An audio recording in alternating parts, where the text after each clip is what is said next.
Dale Matthews, Grants Pass, said, "It's a good idea to keep track of our commissioners and what they do in the little back room." 2 weeks ago, on August 1st, Simon Hare was talking with the commissioners that we have before us today.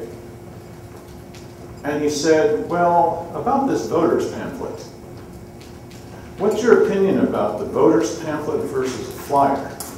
And Cherryl Walker said, "No voters pamphlet. Will not support a voters pamphlet." And Simon Hare said, "Well, there are some citizens who have offered, if the problem is the amount of money, which the clerk says would be about $4,000 to print a voters pamphlet, beyond the money that's already there." And Simon Hare said, "Well, what if these citizens came up with 10 grand? They walk in the door and they say, 'Here's $10,000 to help print the voters pamphlet.'" And all three commissioners agreed that even if the citizens dip into their own pocket for twice as much as would be necessary to print this, that there will be no voters pamphlet, no matter what. "That's it," said Cherryl Walker. "No voters pamphlet." Let's think about that for a moment. These commissioners purport to be representatives of the public. Some people call them public servants. And so when the constituency comes to them and says, "It's so important to us to have a voters pamphlet to explain what the ordinances are and explain other things, that we'll pay for it." And these commissioners have decided that they're not going to allow that, no matter what we say.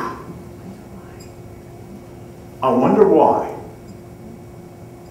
And so there are people in the city, especially in the staff, they have a, guess what? A levy, a property tax levy on the ballot.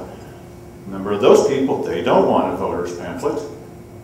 We have ordinances that are hard to understand.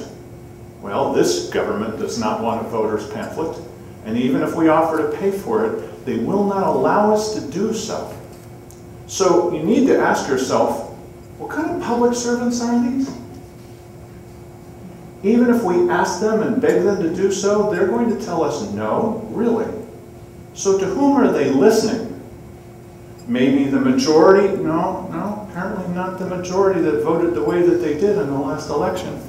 They might be listening to club members on Wednesday afternoon that are saying to them, "Hey, we sure don't want a voters pamphlet." And what would the voters pamphlet do? Well, it might explain some of the vagaries of these laws. Oh, we can't have that, so no voters pamphlet for us.